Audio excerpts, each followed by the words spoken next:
하나님의 말씀은 디모데 후서 1장 3절에서 5절까지입니다. 나의 밤낮 간구하는 가운데 쉬지 않고 너를 생각하여 청결한 양심으로 조상적부터 섬겨오는 하나님께 감사하고 내 눈물을 생각하여 너 보기를 원함은 내 기쁨이 가득하게 하려 함이니 이는 내 속에 거짓이 없는 믿음을 생각함이라. 이 믿음은 먼저 내 외조모 로이스와 내 어머니 유니게 속에 있더니 내 속에도 있는 줄을 확신하노라. 아멘. 디모데라는 사도 바울의 제자를 통해서 참된 믿음, 거짓된 믿음을 사도 바울이 설명하고 있습니다. 참된 믿음이라는 것은 거짓이라는 내용을 지정할 수 있어야 한다는 거예요. 그냥 참된 믿음이 아니고 거짓 믿음이 아니다. 거짓 믿음이 아니다. 거짓이 없는 믿음 이래 돼 있거든요. 거짓이라는 것은 부정적 용어죠. 거짓이 없다는 것도 부정적 용어죠. 왜 믿음을 설명하는데 두 개의 부정적 요소를 통과해야 이게 믿음이 도달되는가? 그것은 사람들이 자기 선택에 의해서 하나님을 믿는 경향이 있기 때문에 그걸 배제시키기 위해서 하는 겁니다. 사람의 인위적인 노력으로 얻을 수 있는 신앙은 이것이 전형적인 거짓 믿음이라는 거지. 거짓 믿음. 왜 그러냐면 인간은 끊임없이 자기가 자기를 선택하는 사람이기 때문에 그렇습니다. 인간이 자기를 선택하는 것은 기대할 게 있다는 거예요. 희망이 있다는 거예요. 자기 기대와 자기 희망. 다시 말해서 내가 나와 상관 있다고 여기는 그 믿음. 하나님은 그걸 자율성이라고 보고 그 자율성에서 나온 믿음은 믿음이라고 가주하지 않고 그걸 거짓 믿음이라고 이야기하는 겁니다.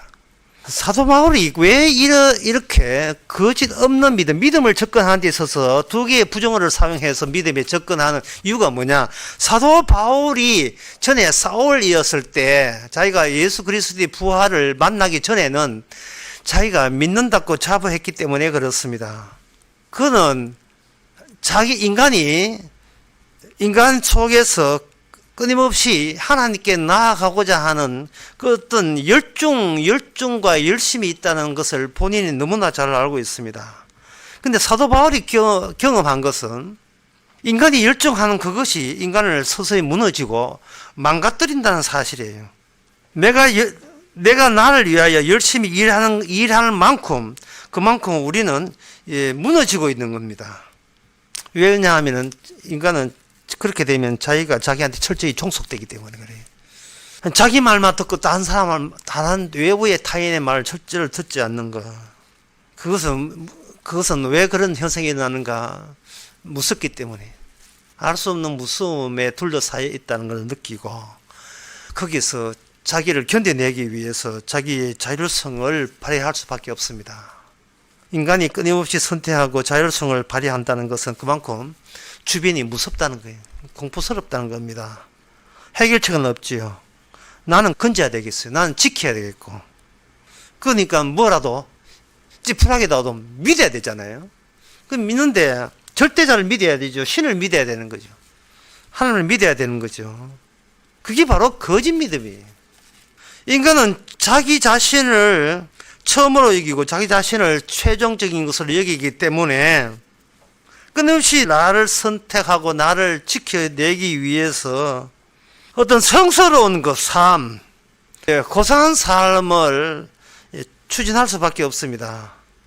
근데 사울이라는 사람이 사도 바울 되기 전에 사울 시절 때 알았던 것은 성스럽게 산다고 해서 있는 죄가 없어지지 않는다는 사실을 발견한 겁니다. 바르게 산다고 해서 죄가 날아가는 게 아니라는 것을 알았어요. 이 말은 죄라는 것은 내가 죄 지을 때만 생기는 것이 아니고 하나님이 나에게 죄를 집어넣었다는 사실, 그걸 발견한 겁니다. 하나님이 죄 짓게 만든 죄는 그 죄를 내가 발견할 수도 없습니다. 그 죄를 파헤칠 수도 없습니다. 내가 끄집어낼 수도 없습니다. 그래서 사도 바울이 알게 된 것은 인간에게는 구원이 없다는 사실이었습니다. 인간에게는 구원이 없어요. 본인이 예수님을 만나고 난 뒤에 알게 된 것은 하나님은 자기의 지체를 구원하지 인간을 구원하지 않는다는 사실이에요. 하나님은 자기 몸을 구원하는 거예요. 이 구원을 이야기하는 교회는 전부 다 사기가 되는 거예요. 이단이죠. 거짓 믿음을 양성하고 있습니다. 하나님은 나를 구원한 적이 없는데, 구원할 생각이 전혀 없는데, 평소에 인간이 자기가 자기를 선택하고 자기를 지키는데 몰입하고 있기 때문에 뭐라도 하나도 들리면 딱 걸리면 그걸 건지려고 잡으려고 하는 거였어요. 그러다 보니까 자꾸 예를 써요. 노력을 하고 예를 쓴다고요. 그리고 그 상황에서 내가 망가지지 않기 위해서 아주 분투 노력을 합니다. 그러나 모든 상황은 주님을 위한 거예요. 나를 위한 상황이 아니고. 사도 바울이 복음을 알고 난 뒤에 구약 성경 다시 봤어요. 다시 보면서, 그거 사도 바울만 본 게 아니죠. 성령 받은 스데반 집사도 구약 성경을 다시 봤고, 쭉 보면서 신약 성경이 구약은 구약대로 설명해서는 안 되고 신약에 예수님의 죽으심 가지고 설명해야 된다라는 것을 신약 성경이에요. 다시 말해서 십자가 지신 분이 선택이 천국이지, 그게 구원이지, 내가 선택하는 것은 천국도 아니고 구원도 아니라는 겁니다. 제가 하나의 문항을 드릴 테니까 여러분들 한번 골라 잡아 보시기 바랍니다. 예수 안 믿으면 지옥 간다, 예수 믿으면 천국 간다. 그 둘 중에 어느 것이 거짓 없는 믿음입니까? 이 세상 인간의 선택에, 내가 나를 선택하는 입장에서요, 예수를 믿으면 천국 가고 예수를 안 믿으면 지옥 간다, 그렇게 돼요. 그 출발점이 나의 선택이 있거든요. 내 선택을 묻는 질문을 던진 거예요. 그런데 성경에서는 뭐냐, 예수 믿어도 지옥 가요. 거짓 없는 믿음이라는 것은 로마서 1장 17절에 벌써 나옵니다. 그것은 뭐냐 하면은 인간에서 믿음으로 나온 게 아니고 믿음에서 믿음으로 나온다고 되어 있어. 로마서 1장 17절에 복음에는 하나님의 의가 나타나서 믿음으로 믿음에 이르게 하나니 기록된 바 오직 의인은 믿음으로 말미암아 살리라 함과 같으니라. 이 말은 현실이 없는 믿음에서 믿음이 나온다는 겁니다. 현실이 없는 믿음에서 믿음으로. 현실에 충실한 사람들이 믿는 믿음은 현실이 유통되는 믿음이죠. 통용되는 믿음입니다. 소나게나 다 믿는 믿음이에요. 그거는 전혀 신기하지 않습니다. 왜 그러냐 하면 인간의 믿음이라 하는 것은 처음부터 자기 선택을, 자기 자율성을 믿는 믿음에서 나오기 때문에 괜찮다 싶으면 그걸 내 것으로 만들기 위해서 온갖 노력을 다 하죠. 그러니까 인간 세상에는 시작도 인간이고 끝도 인간이죠. 그럼 오늘 본문의 사도 바울이 디모데를 예를 드는 것은, 디모데도 보통 인간이니까 사도 바울 본인도 마찬가지지만 시작도 디모데고 끝도 디모데다. 요걸 이 잣대, 요 자 있잖아, 30cm 자, 요걸 잣대로 해가지고 시작이 인간도 아니고 끝도 인간이 아니라는 세계를, 시작도 인간이고 끝도 인간이라는 잣대를 가지고 측정을 시도하는 거예요. 측정을 시도하는데 그 시도하는 게 뭐냐 하면 오늘 본문에 나와보면 조상적부터 섬겨오는 하나님이란, 조상적부터 섬겨오는 하나님이라는 단어가 등장합니다. 그러니까 이 구약 성경에 대해서 구약 성경에 나타난 하나님이 이스라엘 백성과 함께 있던 그 믿음이 지금 디모데 너희 집안에 주어졌다는 겁니다. 너희 집안에. 그래, 그 집안이 나오는데 두 사람 이름 나오지요. 여기 네 외조모 로이스와 내 어머니 유니게 이래 있어요. 여성 두 번 등장합니다. 외조모 로이스, 내 어머니 유니게. 구약에 대해서, 율법에 대해서, 구약에 주전 율법에 대해서 유대인들은 어떻게 해석했냐 하면은, 절대로 유대인들은 이방인과 결혼해서는 안 된다는 그 율법 해석을 그렇게 해석한 거예요. 구약 때부터 그게 나오니까. 이방인들은 진멸의 대상이고 저주받은 자이기 때문에 이방인과 혼인해서는 안 된다. 그런데 이 로이스라는 사람은, 외조모 로이스는 뭐를 허락했는가? 자기 딸이 이방인과 혼인하는 것을 이 허락을 했다는 자체를 하나님께서는 거짓 없는 믿음이 티가 났다고 사도 바울이 이야기하는 거예요. 이방인과 혼인을 하게 된 그것은 구약에 주어진 하나님의 율법을 복음 안에서 다시 해석한 효과요 결과라고 보는 겁니다. 지금 이 이야기가 사실은 에베소서 2장의 사도 바울의 편지 속에 이미 나와요. 유대인들이 믿음을 갖고 여호와에 대한 믿음을 갖고 있는데 그 유대인들이 믿음을 갖는 것이 대표적인 거짓된 믿음이라는 거예요. 그리고 어느 인간도 거짓된 믿음에서 포함 안 될 유인이 없어요. 모조리 다 거짓된 믿음뿐이에요. 인간 세계는 출발점을 그렇게 출발해야 돼요. 왜? 인간은 자기와 상관이 있기 때문에 하나님께서 믿음을 주실 때는 너는 너와 상관하지 말라는 거예요. 이게 인간은 불가능한 일이죠. 예? 내 문제를 내가 상관하지 왜 남이 알아서 해주는 건 아니잖아요. 너라는 존재는 너와 상관없다는 겁니다. 만약에 네가 어떤 결정을 내려가지고 나는 이제 예수 믿기로 작성해 손들고 나옵니다. 예수 믿는 사람 손들고 나온다면 그게 뭐냐 하면 네가 너와 상관해서 네 문제를 네 쪽에서 해결하려고 시도한 거짓 믿음의 시발점이라는 거예요. 이 구약 성경을 보시면서 그냥 대충 보는 경향이 있어가지고 제가 그 한 가지 예를 좀 세세하게 설명해 드리겠습니다. 이게 열왕기상 21장에 나오는 이야기인데요. 이게 설명이 돼야 제가 지금 앞으로 설명하는 걸 약간은 이해될 것 같아요. 열왕기상 21장에 보면 북이스라엘의 아바 왕 때에 나봇이라는 사람이 있었는데 그 사람이 아름다운 포도원을 갖고 있었습니다. 포도원을 갖고 있었는데 너무 포도원을 이렇게 잘 갖고 오니까 왕이 그걸 아주 탐을 냈어요. 더 넓은 포도원 줄 테니까 바꾸자. 그때 나봇이 하는 말이 포도원이 내 것 같으면 내 마음대로 바꿀 수 있는데 이건 하나님이 조상한테 주신 거다.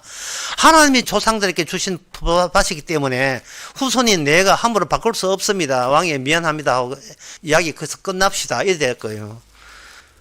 아합이 자기가 명색의 왕이잖아요. 왕인데 자기가 원하는 것을 자기 나라에서 갖지 못했다. 거기서 이제 화가 나겠죠.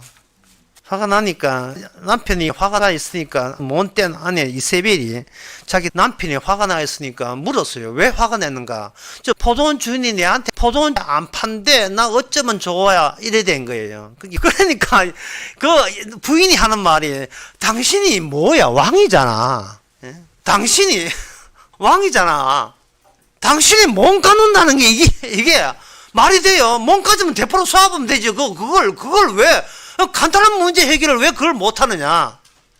자, 이세벨의 이렇게 남편에 대해서 가짠타는 듯이 왕이면서도 왕 행세도 못하고, 예? 포도원 하나 못 차지해가지고 벌벌 기는 이 모습이 참 가짠타한 여기에는 무엇을 뜻하느냐 하면 이겁니다. 인간의 그 참담함, 인간의 참담함이 제가 예를 들어 한번 들어보세요.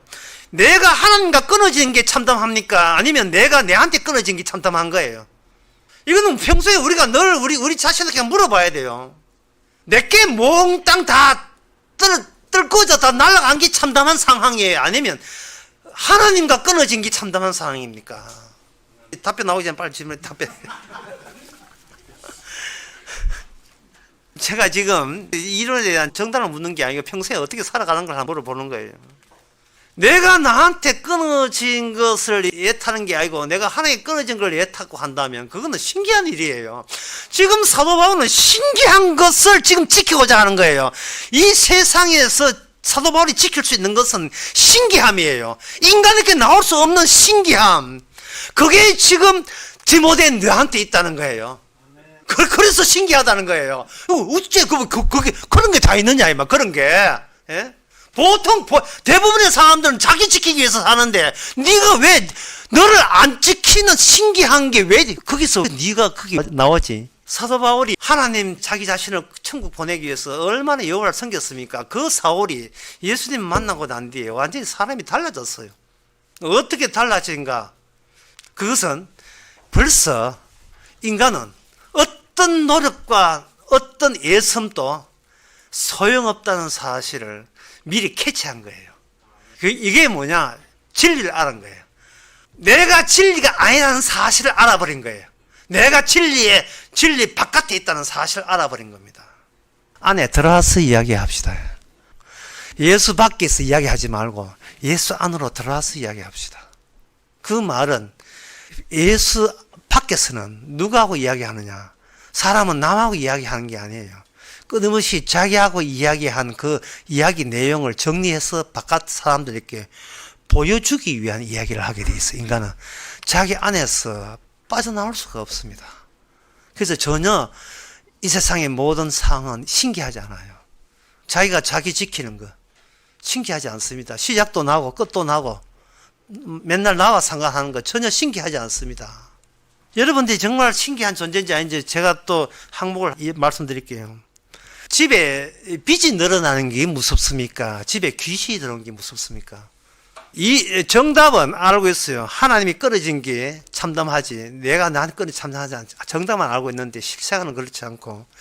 집에 귀신이 들어오는 게 참 무서운 거 알지만 그보다 더 무서운 것은 집에 빚이 들어오는 게 더, 빚이 늘어나는 게 더 무섭죠. 우리의 실생활은. 따라서 이러한 그 무서움과 이 공포, 이거는 죽더라도 자기 자신을 못 버리고 있는 거예요. 그런데 지금 아합 왕과 나봇의 차이점은 뭐냐면, 나봇은 남들 보기에는 포도원을 갖고 있어도 나봇은 포도원을 갖고 있는 것이 아니고 자기가 하나님의 포도원을 관리자의 입장이었어요. 철저하게 나봇은 누구한테 종속되어 있어요. 하나님에게 종속되어 있어요. 그래서 나봇은 특징이 뭐냐? 나봇의 참된 신앙, 거짓이 없는 믿음의 특징은 엄살을 하지 않습니다. 엄살이 없어요. 내가 나를 지키고 싶은 것이 인간의 본성이거든요. 하나님께 죄 지었으니까 회개하면 하나님께서 어떤 보상을 해줄 것이라는 생각, 그 자체가 바로 거짓 믿음이에요. 그게 여전히 내가 시작하고 중도에 하나님의 도움을 받아서 끝장을 내가 끝장내겠다는 그 심보, 그게 거짓 믿음이다 이 말이죠. 그게 종교고요. 그게 교회고. 그게 우리 일상생활이고. 왜 오늘 본문에서 거짓 없는 믿음 규정어 2개를 집어넣는 이유가 어디 있습니까? 네가 봐도 네가 신기해야 된다는 거예요. 네가 봐도. 나봇은 엄살 부리지 않습니다. 있는 그대로 이야기합니다. 이 포도원 내 거 아니고 하나님 겁니다. 그러나 이세벨과 아합은 하나님에서 끊어지는 거는 그거는 신경 쓰지도 않아요. 자기가 갖고 싶은 것에서부터 자기가 끊어진 거, 이거 도저히 용서 못하는 거예요. 그래서 나봇을 모함해가지고 왕을 모독했다는 그 거짓 범죄를 뒤집어 씌워서 모함해서 죽였습니다. 그런데 여기에 뒤에 이제 엘리야 선지자가 등장합니다. 제가 드리고 싶은 말씀은 따로 있습니다. 엘리야가 와서 그렇게 나봇을 죽였던 그 이세벨이 처참하게 죽는다는 거예요. 열왕기상 21장 24절에 보면 아합에 속한 자로 죽는 자가 개들이 먹고 그래서 죽는 공중에서 새가 먹으리라 하고 이세벨 하는 이 모든 악한 일이 여호와께서 디셉사나 엘리야께 말씀하신 바 토지에서 개들이 이세벨의 고기를 먹었다. 이렇게 해서 하나님께서는 철저하게 이세벨을 죽였다. 이렇게 되어 있어요. 제가 말씀드리고 싶은 거예요. 이미 나봇은 죽었잖아요. 그게 무슨 위로가 되고 보상이 됩니까? 본인이 죽었는데, 본인 죽고 난 뒤에 자기를 모함해서 죽였던 그 세벨이 죽든 말든 이미 자기는 죽어버렸잖아요. 그게 그 죽은 사람에게 무슨 위로가 되겠습니까? 살아있을 때 뭐 망하든지 해야 기분이 좀 좋지. 자기는 이미 죽고 포도원 다 뺏겼어요. 가정 완전히 다 깨졌습니다. 그게 무슨 위로가 되겠어요? 성경에서 말하는 건 이겁니다. 나봇이라 할지라도 그게 나봇의 것이 없다는 거예요. 하나님은 우리를 구원하지 않고 자기 지체를 구원해요. 그래서 하나님은 누구한테 보상하냐? 하나님은 자기에게만 보상해요. 나봇을 건드린 것은 곧 하나님의 것을 건드린 것이라 해석하는 겁니다. 성경은 하나님 거라고 생각해야 되는데 자꾸 우리는 내 것이라 생각해가지고 내 인생을 내가 책임지려 하는 거예요. 내가 구원받기 위해서 교회 나와서 예수 믿으려고 하는 거예요. 본인이 누군데요? 누군데 자기 인생도 아닌데 왜 남의 것 가지고 구원시키려고 해요? 자기 게 아닌데요. 뭐 착각을 해도 보통 그 착각을 하고 있지 않습니다. 그럼 나봇을 왜 태어나게 해서 왜 처참하게 죽게 했는가? 실습시키는 겁니다. 성도의 일평생은 내 것이 아님을 확인하기 위한 평생도록 실습시키는 거예요. 일생을 거쳐서 사람이 바르게 산다고 일체 보상은 없습니다. 보상은 주님이 가져갑니다. 왜? 우리는 이미 죄인이기 때문에 그래요. 우리는 이미 죄인이기 때문에 죄인에게는 어떤 권리도 없고 어떤 권한도 허락된 적이 없습니다. 그래서 이 거짓 믿음이라는 것은 자기에게 충실한 거예요. 자기에게 충실하고 자기에게 착실하고. 이 세상에서 착실하다 하는 것은 굉장히 좋은 덕담이고 칭찬이잖아요. 그러나 하늘나라에서는 그거는 용납될 수 없습니다. 그래서 인간이 선택한 천국 가는 길과 지옥 가는 길은 동일한 길입니다. 천국 가는 길이 곧 지옥 가는 길이에요. 그래서 사도가 디모데를 붙들고 하는 것은 필서적으로 기준을 지키는 거예요. 기준을. 자기가 알던 그 기준 말고 기준을 지키는 겁니다. 이를 위하여 사도 바울은 자신이 알고 있던 것과 다른 것을 알아야 했었습니다. 사도행전 9장 8절에 보면 사울이 땅에 일어나 눈을 뜨서나 아무것도 보지 못했다. 이래 있어요. 사울이라는 사람이 부활하신 예수님을 만났을 때가 언제냐면 자기가 예수 믿는 사람을 체포하고 잡아가기 위해서 다메섹에서 내려가다가 부활하신 예수님과 정면으로 부딪혔습니다. 그래서 거기서 사울이 알게 된 것은 뭐냐? 이 세상은 중첩되어 있다는 사실을 알았어요. 이중으로 중첩되어 있어요. 쉽게 말하면 위에 있는 서랍이 있고요. 아래쪽에 서랍이 있는데 위쪽의 서랍은 보이지 않아요. 진리는 인간에게 보이지 않습니다. 왜? 인간은 죽음의 세계고 악마가 지배하는 세계에 대해서 모든 것이 어둡고 왜곡된 세계예요. 진짜 있는 윗 서랍은 열리지 않는데 하나님의 사건을 통해서 아래 서랍을 열어버려요. 아래쪽에 서랍을 열리니까 비로소 아래쪽의 서랍을 통해서 내가 그동안 이 세상을 엉터리로 거짓되게 봐왔다는 사실을 알게 된 겁니다. 내가 아는 모든 것은 내가 태어나서 내가 시작해서 얻었던 정보에 의해서 아는 거고, 이거는 윗서랍이 인간에게 철저히 감추어져 있는 하나님의 진리 입장에서는 본 적이 없다는 거예요. 그러면 아랫서랍에 의해서 아랫서랍이 있던 나는 어떻게 살았는가? 그게 눈이 장님이 되기 전에 사도 바울의 모든 세상의 판정은 율법적이었어요. 하나님은 율법을 주었고 율법대로 살면 하나님의 복을 받고 율법 살지 않을 경우에만 저주받는다. 이러한 생각이 옳다고 장담하고 살아왔습니다. 그런데 그 사울에게 그것이 왜 틀렸냐 하면은 그 율법을 지킨다 안 지킨다의 그 기준점에 본인이 거기에 개입되어 있다는 사실, 이게 말썽이었던 거예요. 자기가 건전하고 순수하다고 시작한 게 이게 말썽이었던 거예요. 처음부터 나는 거짓이었다는 사실을 몰랐던 겁니다. 그래서 사도가 되기 전에 사울 시대일 때는 필사적으로 자기 자신을 지킨 거예요. 항상 옳은 선택을 하려고 애를 썼고요. 인간이 뭔가 선택할 때는 인간이 죄성에서 선택했기 때문에 내가 선택함으로 내가 구원받을 수 없음을 그걸 확인한 쪽으로 인간은 선택을 죽을 때까지 계속 하는 거예요. 나는 구원될 수 없다는 선택을. 그러니까 선택하면 할수록 구원되는 여지는 항상 나를 위하여 선택당하지 않는 쪽이 구원되는 쪽이에요. 하나님은, 주님은 그 인간을 그렇게 다루시는 겁니다. 네가 인위적인 결정을 하면 할수록 예수님 은혜로만한 구원이 점점 더 크게 다가오게 될 것이다. 네가 선택하지 않는 그것으로 인하여 네가 구원될 것이라는 사실이 네 열심히 선택함으로써 더욱더 네한테 느껴지게 만드는 거. 그게 바로 복음의 구조입니다. 이러한 주님의 거짓 없는 믿음을 설명하기 위해서는 거짓된 믿음부터 먼저 설명해야 돼요. 그거는 사울이 율법을 가지고 세상 모든 걸 설명하고 율법과 누구의 만남, 자신의 건전하고 순수한 자기의 신앙과의 만남을 해서 자기의 운명이 최종 확정된다는 그 거짓된 믿음, 그 거짓된 믿음을 사도 바울은 이미 자기가 체험을 하고 알고 있습니다. 그러니까 이 사도가 된 거예요. 그게 아니다는 것을 이야기하기 위해서. 그래서 사도가 복음 전한다는 것은 만날 사람 받아. 그거 아니야. 그거 아니었었어. 내가 그거 해봤거든. 다 해봤는데 그거 아니야. 그러면 그건 뭐야? 그게 아니면 거짓 없는 믿음은 뭐? 그 어떤 게 거짓 없는 믿음이야? 그게 바로 자리 선점입니다. 자리. 차례가 결정하는 거예요. 내가 결정하는 게 어떤 특정 차례가 결정하는 겁니다.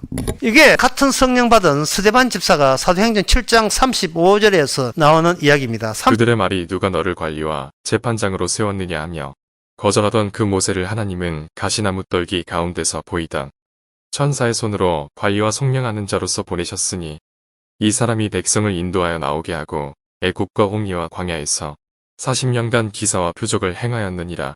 이스라엘 자손에 대하여 하나님이 너희 형제 가운데서 나와 같은 선지자를 세우리라 하던 자가 곧 이 모세라 시내산에서 말하던 그 천사와 우리 조상들과 함께 광야교회에 있었고 또 살아있는 말씀을 받아 우리에게 주던 자가 이 사람이라. 지금 스데반 집사가 구약을 복음해서 재해석하면서 쭉 들어보게 되면 이건 지나간 구닥다리 옛날 역사 이야기 아니냐, 사람들이 그렇게 생각할 거예요. 그러나 스데반 집사는 결코 그렇게 생각하지 않습니다. 여기서 떨기나무에서 모세가 하나님의 종이 됐다, 종이 되었다, 하나님의 종이 모세의 방식으로 똑같이 하나님의 선지자가 마지막에 나타난다 라고 하나님에 의해서 모세에게 예언된 바 있어요.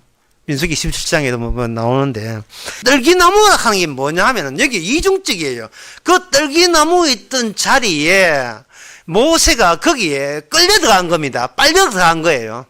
자리가 세냐, 모세의 선택이 강하냐, 모세가 있던 자리가 모세를 탁 붙잡은 겁니다. 하나님의 철저하게 사로잡힌 바 된 특별한 세계, 그게 모세입니다. 모세는 이중구조죠. 중첩된 겁니다. 남들 보기에 모세 니 그 안에 왜 들어가 있어? 라고 하고 싶어도 모세는 철저하게 종속되어서 이거는 그 세계, 하나님의 만드는 그 절대 믿음의 세계에서 빠져나올 수가 없어요. 만약에 모세가 거기서 빠져나온다면 다시 옛날처럼 내가 나와 상관 있는 존재가 돼요. 내가 날마다 선택해야 살아가는 그런 세계, 주님 바깥 세계에 놓여 있는 거예요. 지금 사도행전 7장에서 스데반 집사가 그 이야기 합니다. 성령에서. 그러면서 사도행전 7장에서 아주 도발적인 표현을 씁니다. 그게 뭐냐, 광야교회예요. 광야교회라는 것은 구약에는 교회가 없습니다. 교회는 어떻게 생겼냐 하면은, 교회는 집단화돼야 돼요. 개인이 자기 선택에 의해서 자기의 운명과 숙명을 자기가 결정하는 거, 자기 선택에 의해서. 그거는 어제가 개인 문제잖아요. 그런데 교회는 개인이 결정해서 모인 사람들이 아니고 본인의 선택을 완전히 배제하고 집단으로 하나님의 새로운 성령이라는 자리에 온팍 사로잡힌 자들의 단체, 그걸 교회라 해요. 그 교회에 대해서 고린도전서 10장에서는 사도 바울은 교회를 이렇게 설명합니다. 너희들이 집단적으로 세례 받았잖아. 구약 이스라엘 때 그들이 홍해 가운데 그냥 지나왔어요. 본인의 어떤 결정이나 선택이 아니고 그냥 뒤에서 애국군에 밀어붙여가지고 갈 데가 없어가지고 가다 보니까 물속에 들어갔고, 그렇다 더 나가보니까 물속에서 빠져나왔어요. 뭔가 통과하는 것 같아. 이상한 데 통과했어요. 이 뭐지 이거? 이 뭐지? 이게 물속에, 죽음 속에요. 죽음 속으로 왔 거예요. 죽음 속으로. 그것도 강제로. 내가 선택하지도 않고 원하지 않는데 죽음 속으로 들어갔다가 나로 인하여 죽고 우리로 인하여 태어나는 그런 과정을 세례라고 이야기하는 겁니다. 이걸 사도행전 2장에 보면 오순절 성령도 마찬가지예요. 오순절 다락방에 120명이 모여 기도하고 있었는데 집단적으로 하늘에서 물 붓듯이 갑자기 성령이 쏟아져 버렸습니다. 성령이 쏟아지니까 나 좀 받았었나 많이 받았어, 이게 성립이 안 돼요. 동일한 우리의 모든 선택과 결정을 무효화시키는, 무의미화시키는 그 세계에 우리가 놓이게 된 겁니다. 그럴 때 어느 누구도 그 중에 예수 믿는 사람 한 사람도 없었고 어느 누구도 십자가 믿는 사람 아무도 없었어요. 믿음에서 믿음이 나오게 된 거예요. 믿음이라는 꼼짝 마라 우리를 옥죄는 겁니다. 우리를 꼼짝 마라 하는 거예요. 그러면 그런 믿음의 결과가 어떤 결과가 이루어지는가? 로마서 16장 13절에 보면 이런 말씀 나옵니다. 주 안에서 택하심을 입은 루프와 그의 어머니에게 문안하라. 그의 어머니는 곧 내 어머니니라. 다시 말씀드리겠습니다. 와, 그 어머니에게 문안하라. 그 어머니는 곧 내 어머니라. 그 어머니는 곧 내 어머니라. 이 루포가 누구냐? 상당히 이름이 기억하기 쉬운 이름이에요. 그 루포가 어디에 나오냐? 마가복음 15장 21절에 나옵니다. 마침 알렉산더와 루포의 아비인 구레네 사람 시몬이 시골에서 와서 지나가는데 저희가 그를 억지로 같이 가게 하여 예수의 십자가를 지우고 예수를 끌고 골고다 하는 곳에 이르러 이래 돼 있어요. 구레네 사람, 구레네 하는 요새는 뭐냐면 리비아, 프랑스 남쪽에 있는 북아프리카의 나라가 리비아입니다. 굉장히 멀어요. 거기에 있는 유대인이에요. 유대인이 명절 돼가지고 이렇게 하면서 오는 모양이죠. 6월절 날이니까요. 그 구레네 사람이 누구냐면 알렉산더와 루포의 아버지라고 되어 있어요. 그 루포가 로마서 16장이라는 그 루포예요. 이 사람은 본인이 예수님 십자가 나도 십자가 지야지 평소에 십자가 지고 된 게 아니에요. 무슨 십자가를 왜 들고 다니겠습니까? 예수님의 십자가는 예수님이 지고 가고 있는 거예요. 자기는 그냥 빈몸으로 가고 있어요. 저분이 왜 저렇게 가고 있느냐? 이렇게 구경 삼아 보고 있었겠지요. 그런데 예수님이 비틀거리면서 쓰러지니까 빨리 행정적인 일은 처리해야 되겠고 그래서 당신 이리 와봐. 일방적으로 끌려 들어간 거예요.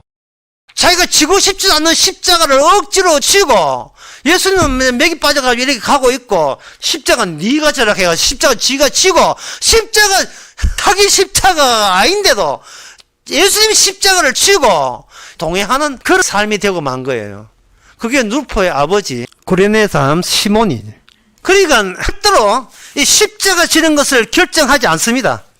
십자가 하는 것은 사람한테 침기스러운 것이고 내 인생이 망치는 건데 그걸 왜 선택합니까? 선택하지 않습니다. 하나님께서 천국 가는 길은 인간에게는 없거든요. 인간에게 천국 가는 길이 없어요. 천국은 예수님이 길을 열어줘야 갈 수 있습니다. 인간은 뭘 해도 지옥만 갑니다. 신기한 일은 주님이 이 땅에 오셨다 이 말이죠. 오셔서 자기 지체만 건져요. 진체를 건지는데 그냥 건지는 것이 아니고 억지로 십자가 지게 만드는 조치를 하면서 주님과 같은 몸의 지체라는 것을 확인시켜 가면서 우리를 자기 안으로 끌어당깁니다. 그래야 마가복음 16장의 말씀 이루어집니다. 누구니 자기 십자가를 지고 나를 따라오지 않으면 결코 네 제자가 될 수 없느니라. 이걸 통해서 모든 성경 말씀은 첫째, 어떤 인간도 지키지 못한다. 이게 성경 말씀 지켜서 구원받겠다 하는 것은 거짓 믿음입니다. 그런 일은 없습니다. 어떤 인간도 성경 말씀은 지킬 수가 없다. 두 번째, 성경 말씀은 모든 사람이 지키지 말라고 주신 거예요. 세 번째, 성경 말씀을 지키지 못했기 때문에 지키지 못한 너 자신, 성경 말씀 하나 지키지 못한 너 자신을 제대로 보라는 거예요.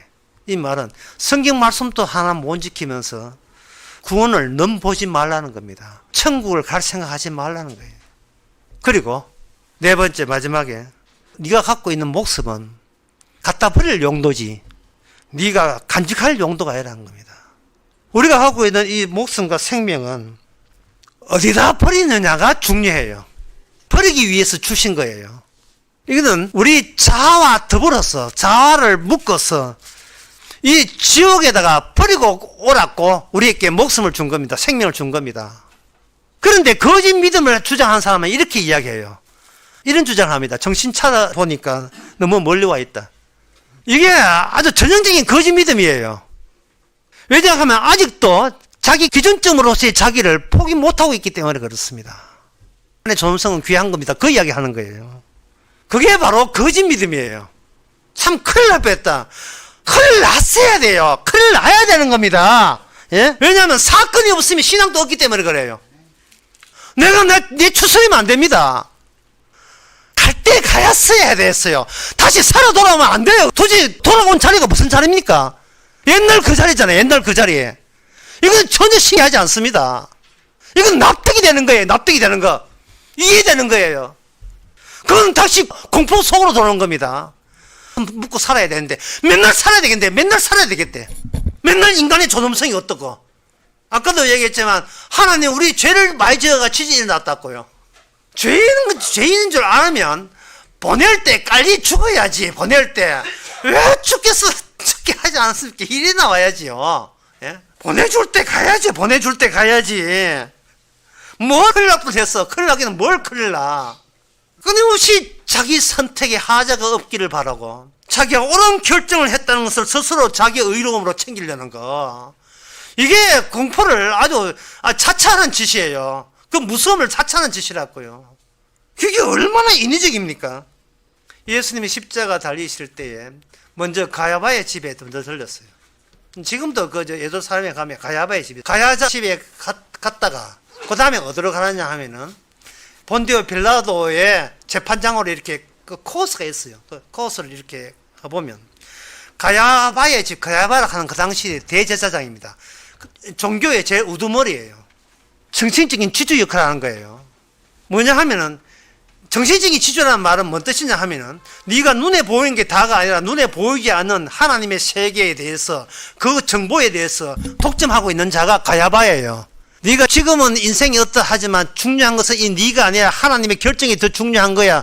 하나님의 결정이 율법을 주었기 때문에 네가 율법을 무시하고 율법을 지키지 않으면 네가 살아있을 때 살아도 죽으면 네는 영원한 지옥불에 가는 거야. 알았어. 그러니까 내 말 들어. 그게 가야바예요. 인간의 정신적을 완전히 가스라이팅 하는 거 완전히 쉬고 있는 겁니다. 차라리 그래, 나 지옥 갈 테니까 좀 날 죽이세요. 사람은 이렇게 나오지 못한다는 것을 가야바가 잘 알고 있어요. 아무리 큰 소리 치고 아무리 권력자라도 죽음 앞에서는 끽끽끽 소리 못 한다는 거, 너 가야바가 잘 알고 있어요. 이쪽으로 쥐고 있으니까요. 그 가야바를 예수님이 옵니다. 종교를 넘어서요. 그 다음에 실질적인 권세자 본디오 빌라도 앞에 가요. 본디오 빌라도 앞에 제낍니다. 네가 나를 놓아준다고 풀어준다고 내한테 잘 빌면 너를 봐준다고 지금 아버지께서 천사 보내면 난 언제 풀 수 있어. 그래서 하시는 말씀이 내 나라는 여기에 속한 것이 아니다는 게 이게 바로 중첩이에요. 이게 이중성입니다. 빌라도가 대답하되 내가 유대인의 왕이냐? 내 나라 사람과 대제사장들이 너를 내게 넘겼으니 내가 무엇을 하였느냐? 예수께서 대답하시되 내 나라는 이 세상에 속한 것이 아니라 만일 내 나라가 이 세상에 속한 것이었다면 내 종들이 싸워 나로 유대인들에게 넘기우지 않게 하였으리라. 이제 내 나라는 여기에 속한 것이 아니니라. 신기해요. 엘리야도 마찬가지예요. 엘리야도 죽을 때 불술에 타고 올라갔어요. 이게 이중성이에요. 성령의 오순절로 성령이 왔다. 이중성입니다. 성령은 눈에 안 보이니까 사람들 보기에는 이 육체만 보이니까 이게 다인 줄 알고 있어요. 육체는 율법을 지켜야 되고 말씀을 지켜야 구원받아요. 복을 받고 내가 바른 선택을 해야 내가 구원받아요. 그러나 성령 안에서는 나의 모든 바른 선택과 바른 결정을 거짓 믿음이 자꾸 규정하고 확인시켜 주는 겁니다. 이 위치, 성령의 위치, 예수 안의 위치가 결정합니다. 그 위치가 바로 하나님의 의가 있는 위치고 그게 복음입니다. 그러니 시몬의 그 아들이 구포예요. 로마서 16장에 보게 되면 사도 바울을 돕고 있습니다. 주 안에서 택하심을 입은 루포와 그 어머니에게 문안하라. 그 어머니는 곧 내 어머니니라. 이거는 누가 누굴 돕는 게 아니고 우리가 돼요. 나가 아니라 주께서 그렇게 복음을 위해서는 우리가 있는 장소, 이 신기한 장소를 드러내기 위해서 서로 돕고 있는 거예요. 그게 바로 사도가 전하는 거짓 없는 믿음이 비로소 나오는 겁니다. 그대로 말씀드려서 거짓 없는 믿음은 두 개의 부정을 철저하게 이 믿음에 들어오지 못하게 만들어버려요. 인간의 자기의 거짓 믿음이 못 들게 만들어버립니다. 왜 그러냐 하면은 믿음은 오직 예수님의 믿음에서 나와야 믿음이기 때문에 그 믿음은 바로 예수님의 믿음을 말합니다. 예수님의 믿음을 우리에게 선물로 줘버리면 율법주의에 속했던 내가 뭐를 지키고 안 지키고 내가 당장에 뭐가 될까 안 될까 어떤 모든 기대감 나의 목표와 목적 전혀 관계없이 믿음을 우리에게 이미 선물로 줘버렸습니다. 주님의 지체가 되어서 예수님이 믿을 수 있는 그런 사람이 된 겁니다. 그래서 그저 주신 그 생명은 온 우주보다 더 무겁습니다. 더 소중하고 더 귀한 것이 내 목숨보다 주님의 주신 생명이 더 월등하다는 것을 철저하게 내 의도와 내 기대와 희망과 목적이 좌절되는 가운데서 하나님에서 우리에게 감사로 우리에게 늘 새롭게 느끼도록 그렇게 하시는 겁니다. 기도합시다.